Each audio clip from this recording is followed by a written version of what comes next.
Hello, everyone. My name is Bryn Krug, and I'm the editor-in-chief here at the Northern Star. And hello, my name is Sarah Rose. I'm the managing editor, and welcome back to The Trend, a Northern Star pop culture podcast. This is our first episode of spring 2025 semester. We just got back from winter break. Because it's the first day of the semester, we have a whole winter break's worth of pop culture stuff to catch up on. And boy, did things happen over break. Yeah, there's been a lot. We'll start with kind of like the most recent thing out of these topics, which is Zendaya and Tom Holland's engagement. Yes! Give it up for the happy couple. I am so psyched. Bryn was actually the one who told me about it. And then I went on Twitter and I saw it. And this was just last week. The Golden Globes happened in Hollywood. And Zendaya and Tom were there, obviously, because they're both actors. I don't know if they were nominated or they had things they were nominated for. But Zendaya was showing off her ring. We've all seen the pictures, and it's gorgeous. And I think it was a close family friend reported that Tom proposed to her over the holidays. Yeah. So the Golden Globes was like the public announcement because she had the ring. But yeah, it has been confirmed by other sources that they are in fact engaged. Yes. And, you know, it's so... And it was at, like, Zendaya... Because I remember before Christmas, I watched an interview that Tom Holland did, and a reporter asked him, like, what are your holiday plans? And he's like, oh, I'm going to actually be in America at my girlfriend's house because we switch back and forth. And that's where he proposed to her. Aww. So it's so sweet, and I'm so excited. I was there in 2017 when the car pictures came out. I was there. And so to see this come full circle, oh my God, it's crazy. Yeah, I feel like everyone's always been pretty supportive of their relationship too. Yeah. And that is in a big part to the characters they have played. Yes. So, if you don't know this, Zendaya and Tom played like the most recent Peter Parker and MJ in Spider-Man. So it's like previously, it was like Kirsten Dunst and Tobey Maguire, and then Andrew Garfield and Emma Stone. Well, technically Emma Stone was Gwen Stacy, but she was still Peter Parker's love interest. Yes. And with Emma Stone and Andrew Garfield, when they also like dated, so it's kind of like a thing that Spider-Man dates his love interest like in real life. So that's why when like Tom and Zendaya, which let me look up, when did they start dating? But also Tobey and Kristen Dunst dated too. Yeah. Everyone's dated. Oh, in July 2021. But yeah, I'm happy for them. I feel like they're both two actors that everyone thinks really positively of. Yeah. Zendaya more. Everyone loves Zendaya. Mm-hmm. I mean, I feel like their relationship is kind of private. Yeah. Which I like because like they're seen on red carpets together and like they're fond of each other, but they're not like talking about it on social media or in interviews all the time, which honestly I think in the world of like celebrity Hollywood relationships means it's way more genuine. Yeah, I agree. I think that's the way to do it. Private but not secret. Because like you said, being so high, being in such a high status where you have paparazzi after you, everyone's seeing you on screen, you're going to all these events. I think it's super important to keep that part of your life private. So I'm really happy about it. And I know when it came out, a lot of people were like, well, why didn't you give them time to announce it? Like, they were saying this about, like, People Magazine and TMZ. And I was thinking, I was like, you know, them not announcing it and making it public kind of, it seems on brand for them. It makes sense. I also think, like, I'm pretty sure I saw the articles coming out around like the same time that the Golden Globes pictures did. And it's like Zendaya Zendaya has a whole team of stylists and makeup artists. She did not accidentally wear the ring. Like, Yeah, that was a calculated move on her part. So it's like, I think in her mind, like, that was announcing it. Yeah. Like, she knew the minute she stepped onto the carpet with that, or even just like within public's eye, that was going to be front page news. So Yeah. And have you seen, there's a video of her like on a panel and she's like admiring her ring, like an audience member caught it. It's so cute. Yeah. I'm so happy for them. I hope they live a really good life together. But another kind of off the Spider-Man plus love interest drama, there's been another little instance of drama with Shameik Moore, who plays Miles Morales, yeah, and like Into the Spider-Verse, like that rendition of Spider-Man. Yes. So over break, Haley Steinfeld got engaged to a quarterback, I'm pretty sure, an NFL quarterback, Josh Allen. And Haley Steinfeld plays the love interest. She plays Gwen Stacy in the Miles Morales Spider-Man world. And so she plays opposite of Shameik Moore. And we were talking about every Spider-Man co-stars dating each other. Well, it didn't happen this time. Haley Steinfeld never had feelings for Shameik, and ever since like press interviews have come out for the very first movie in I think 2017, Shameik Moore in interviews would like drop like hints that he had a crush on Haley Steinfeld. And it was very awkward. She'd just smile and nod, and it's been like this for years. And then when she posts her engagement on Twitter to Josh Allen, he replies to that tweet saying some really weird stuff. He said there's still more like places to learn and people to like be with and whatnot. Basically saying like, no, like give me a second chance. And it was so weird, and it blew up. And then Shameik Moore comes out with a video and saying, guys, this is just crazy. That's not what I meant. It's just all the fan fiction and everything. And which made it worse. And it got me cracking up because he was blaming it on fan fiction. And then most recently, I believe, or it's still several weeks ago, he posted a video of him and her name is Laura Harrier, I think? Yeah. Which Laura was Tom's co-star in MCU Spider-Man. Yeah, in the first of, like, the Tom Holland Marvel Spider-Man. Yeah, Spider-Man into the I don't remember her character's name. But yeah, she played...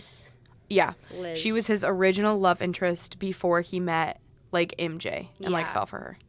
Yeah. And he posted a video of her and him together just, like, laughing and talking about something. And it implied that they were together at that moment. Yeah, the text on it, it was, like, a video of them. And it said, like, coming soon or something. Oh, yeah. It, like teased something. It was just, kind of implying that they were romantically involved. Yeah. And so everyone's like, what? But also, everyone's also like, well, we kind of forgot about Laura Harrier because she's not a super well-known actress, but we know her from Spider-Man. So then Laura Harrier comes out with a video saying, I don't know what that video was about. That was over a year old. And by the way, I'm engaged. So I don't know what he's implying. It's disrespectful. Yeah, Crazy. Again, because it's like she doesn't really even know him. It's not like... They're not close friends. And... yeah, she was like, you're weird for posting this. Why did you post this? I'm engaged. I'm not interested in you.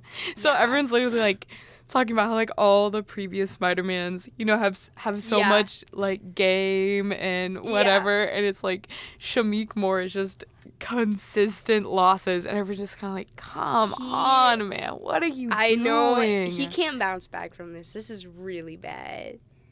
And it's just weird. It's just flat out weird. And so it's funny because now Beyond the Spider-Verse press is going to be really awkward when he's sitting next to Haley. Yeah. Ooh. But it's really funny. I saw this TikTok the other day where it was like, when your girl says she's got an actor in her DMs, but it's just Shamik Moore, and the audio's like, ooh, that's a close one. We almost got one. And it was because he's not going to do anything. Yeah. But, God, I loved seeing it. That cracked me up. Yeah, but poor dude. It's like, I guess he... I know. But congratulations to Haley. Yeah, congratulations to her. Allen. Congratulations to Laura Harrier. She's engaged too. Happy for them. Shamik Moore, get it together, though. I know. All right, our next topic is what has arguably been, like, the biggest thing over break, which is... Who is Luigi Mangione? I hope I'm pronouncing his name right. I think you are. We have to talk about him. Yeah, so I was going to say it for those of you who don't know, but I assume everyone knows.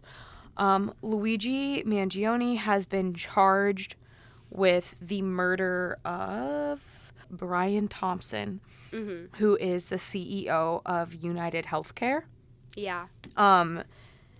This seemed premeditated. You know, he showed up with a weapon and he had like a mask up. And the reason, like his reasoning, well, again, he has not been convicted. No, and he also has pled not guilty. Yes. But like the reasoning that like the court is claiming is that he suffered from like really bad like back pain, and so he dealt like with health issues, and then it's like he felt as though he wasn't being treated fairly by United Healthcare. But following his arrest, the internet has just like blown up over him. Yeah. Because for political reasons, but also for the reason that everyone thinks he's really hot. Yeah. So I've been seeing like so many thirst edits over him. Yeah. And I also saw like a clip of that like Fox News was like reposting the edits and being like, look at what the kids are doing. No, literally. Everyone saw it coming. But yeah, we've talked a lot on this podcast about our generation making memes out of a lot of serious situations. And of course, they pulled up like his social profile pictures. They found him on Facebook. Yeah. They were posting this man left and right. Yeah. Apparently, hey, we're in college right now. He used to be in a fraternity, Phi Kappa Psi, which we do have a Phi Kappa Psi here on campus. Our coworker, who is also in that fraternity, told us that, which was really funny, actually. And yeah, like a video went viral of him like back in college, like hitting like a beer on his head, like to crack open the can. So yeah, a lot of old stuff and a lot of clips have surfaced about him, and I was like, oh my god, he's so hot. But I want to discuss like the like ethics of this, because like we said, we talked about it before, like with P. Diddy, whereas like everyone's making jokes about it. And in my personal opinion, I like think that is very disrespectful. But I don't think the edits are necessarily as disrespectful in this case. In this case. And I think like the reasonings for that is the P. Diddy jokes. People would joke a lot about like the crimes itself. Whereas this, people are just joking about him. Like, there are obviously still people, like, discussing the political ramifications. But, yeah. Also, obviously, Brian Thompson had loved ones. So, his loved ones and, you know, the people he knew are going to be impacted by his death and, you know, carry that grief with them. But besides like the infliction of grief, the only real victim in the situation was Brian Thompson. And, like, again, it was more an act of, like, proving a point and, like, a reason to a cause that he murdered Brian Thompson. Yeah. Whereas with P. Diddy, it was just, like, him just being, like, a despicable person. Yeah. And assaulting people. And also it's, like, he had so many victims. His victims are alive today. And he has so much trauma. So it's, like, I think that's where they differentiate. And then with the Menendez brothers, we talked about that previously. We did. How about people are like, oh my God, they're hot, and, like, making edits of them. And yet they're murderers who people said were hot. But I think the difference is people are calling Luigi Mangione hot, like, now, and, like, using, like, either content that was already publicly online or like courtroom, or like these edits that have, or like these clips that have been coming out about him in the news. Whereas with the Menendez brothers, it was like they've done this horrible thing and they've experienced the trauma. Yeah. Like, the trauma's on them. And it's like, I think Ryan Murphy, the creator of the show Monsters, which was like the docu-mini series about them. Well, it wasn't a documentary because it was actors, but I think Ryan Murphy was exploiting them. So then it's like, you're kind of, when you make an edit of those characters, you're again making an edit kind of their trauma. So yeah, I think it's like with this, it's like, I think like there is no, for a lot of like the edits, it's literally just like, oh my God, this guy's so hot. But it still is glorifying someone who potentially committed a crime. Yeah. Yeah, I agree. I think the edits that I've been seeing, I can easily just laugh or chuckle at them, and it feels okay. Yeah. Whereas I wouldn't even think to laugh at the P. Diddy or Menendez brother one. Yeah. But, so this is a very different case. And a few more differences is, like, with P. Diddy, I think the general consensus across the board is P. Diddy is bad. Like, he's did evil things. The things that he did were not justified. But depending on their ideologies, a lot of people do not condemn the murder of the United Healthcare CEO because, like, unfortunately, the healthcare system in America is expensive, and it doesn't always serve everyone, and there are people who are at the short end of the stick of it. So it's like those people are frustrated. So again, some people even support his actions. Oh, and then another thing is to do with, like, him himself. How he was, like, reportedly caught is, like, he was wearing a mask, like, when he committed the shooting, but he allegedly, like, pulled down the mask to, like, flirt with someone. So it's like, that's, like, how, like, when everyone first heard his name, it's like, oh my God, he got caught because he was, like, flirting with someone. So he's already, like, kind of this ladies' man in the public eye. Oh my God, yeah. And then one more thing I want to talk about is when he showed up for his court appearance, he had, like, his hair had been cut. Like, he had, like, a fade, and, like, his eyebrows were, like, completely groomed. So that was another thing, is people were like, oh my God, like, look, he's all, like, he had a, like, little mini glow up in prison. Dude, I remember when that came out. It's so comical, you have to laugh at it, because what the heck are we doing by saying this? But yeah, I think the main thing is that the murdering of the CEO of healthcare is very subjective based on how you view the healthcare system in America and its current state and what your stance on it is. Because I've heard a lot of people saying, like, no, every tear is undry. There's not a single tear being shed about this. Yeah. And I think there are people who are very radical in their beliefs and think, like, good, I'm glad he did this. And then I think there are also people on the fence, too, who are like, I don't condone murder, but I totally see where he was coming from, and I think this is a problem. So, like, people who aren't going to support him, but they're not going to condemn him. Yeah. Yeah, I've been seeing that too. Yeah. But yeah, oh my God. Crazy stuff. And I don't know when the next court date will be for him, when he's going to be in a hearing again. But yeah, that'll be interested to keep an eye on if he's actually convicted or not. People, because it's going to blow up again. People will be watching. Yeah. All right. So for our last topic, we have something that I've been wanting to talk about for so long, but Spotify decided to release it a few days late than last year. But that is Spotify Wrap, or Apple Replay if you have Apple. One of the biggest deals for music lovers at the end of every year. Every year, Spotify. I'm gonna talk about Spotify because we both have Spotify, right? Mm-hmm. Okay, so Brittany and I both have Spotify, so I'll just be focused on this.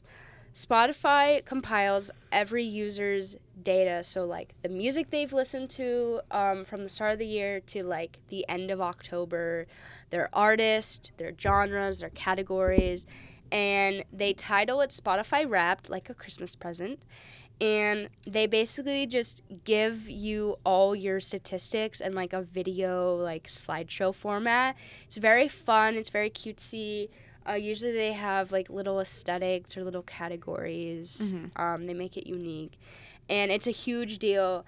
And they never tell you when it's going to come out. Usually it comes out at the beginning of December or very end of November. This year it came out, I think, December 3rd.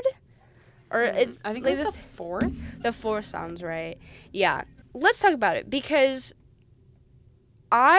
there's always opinions on it, but this year felt super lazy, and I've been seeing a lot about it on social media too. Yeah. Because they just didn't do much. Yeah, I mean, last year I think was really good. They had like what's your aura, like your list. Right, that was last year? Or yeah. they were like... No, it was. They had your aura, your astrology. And, they did like a, what city are you? What city are you? Based on your music. Oh my God, it was so cool. And this year we got nothing. And you know what it looks like? AI generated. Oh. I'm not even kidding. It looks like they put it into AI. And they're just like... You guys want so bad here. Mm-hmm. Because it just wasn't exciting. Apparently, I was in the first 6% of listeners to Good Luck Babe by Chappell Roan. Wow. That doesn't surprise me. So it's like, I mean, that's like a fun little statistic. But yeah, there wasn't any, like before, like, with like I don't know if it was the Aura one. I think I got like Vampire. Or there was one, maybe that wasn't the Aura, I forget what it was called, but it was like, whatever are you? Mythical creature? Let me look it up. Either way, I know what you're talking about. I can't remember. Oh, it was just, for 2023. Oh, it's me in 2023, and it was, 12 listening habits, like Luminary, Alchemist, Shapeshifter. Yes. And then, top artists, songs and genres. Listening habits. I think that's the one with like Vampire was like the listening habit. See, and then I think it was maybe the year before that had like what's your listening aura. Yeah. All this fun stuff.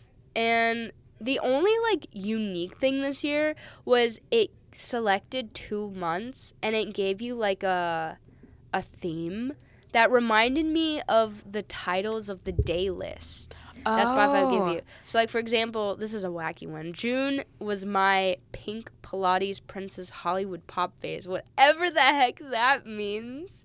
And then I got September for my second month, and I got, it was something about football. It was my bougie football rap season.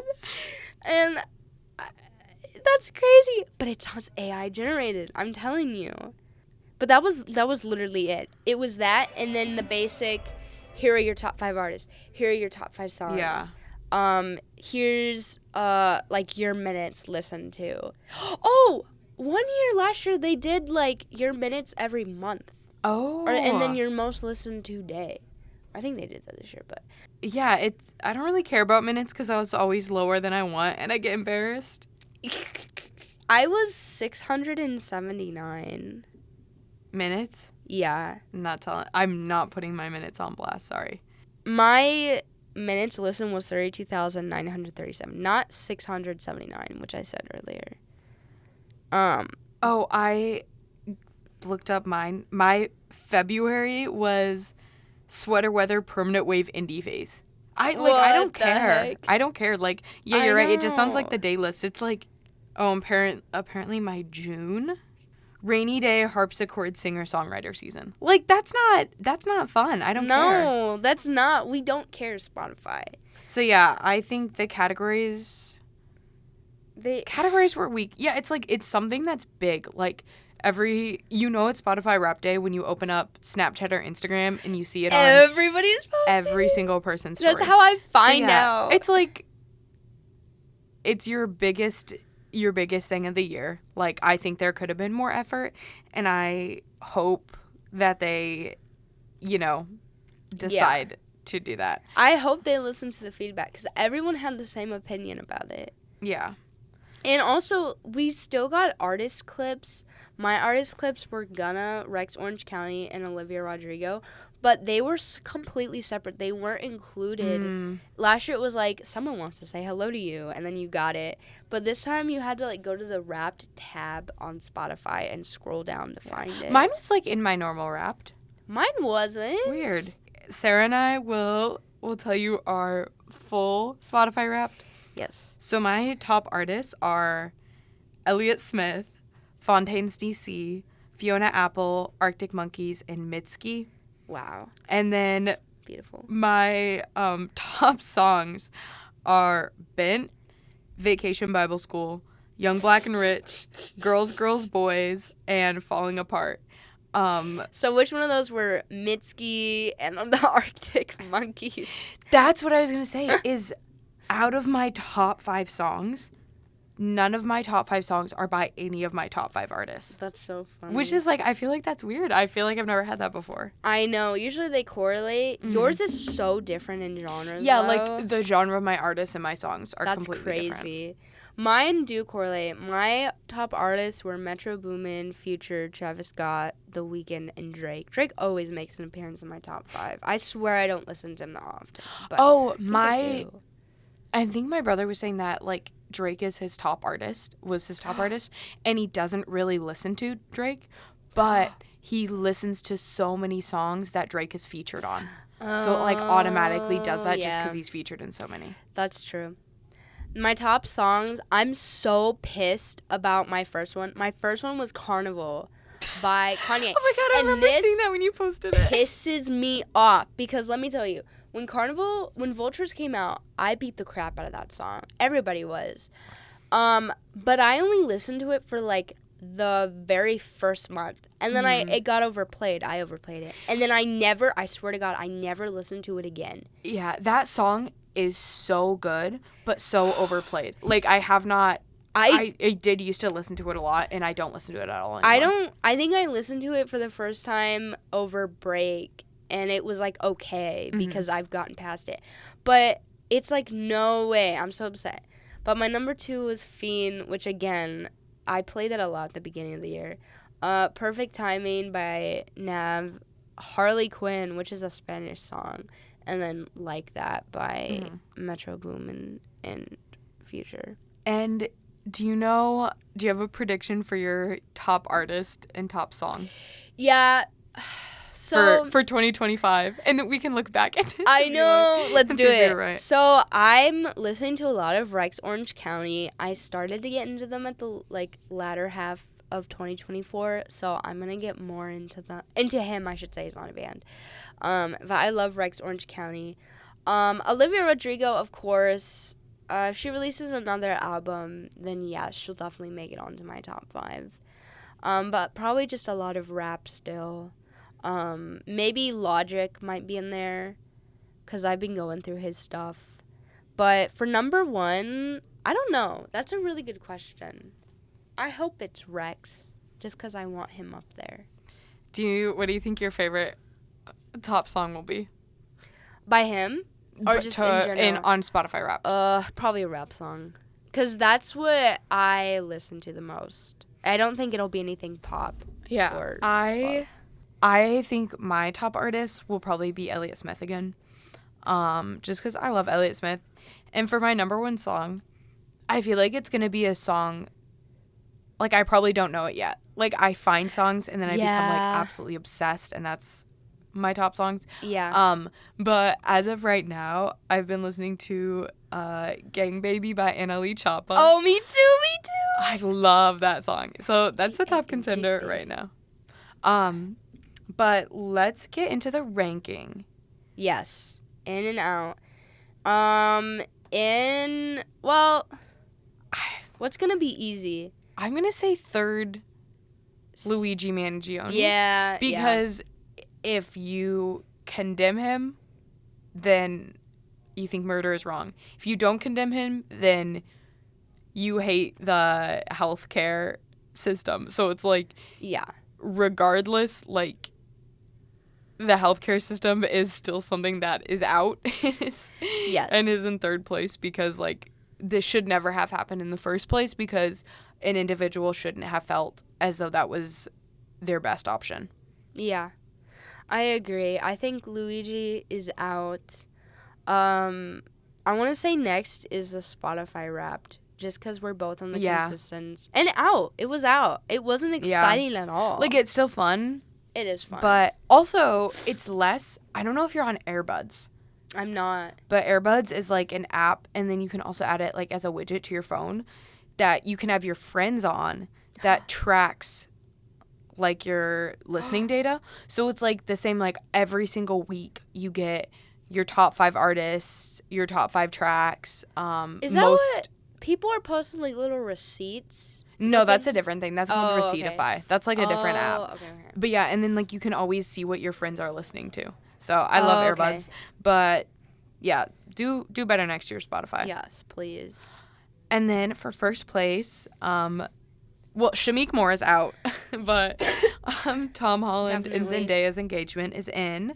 I'm happy for them. I feel like they're probably not going to be public about the wedding, but hopefully we'll still get like cute photos or something. I know. I hope it would be like really nice, honestly, if I hope like nobody finds out about the wedding, because I don't want paparazzi to ruin it. Mm-hmm. So I hope we find out later that they've already gotten married and the pictures come out. Yeah. Because I want to see pictures.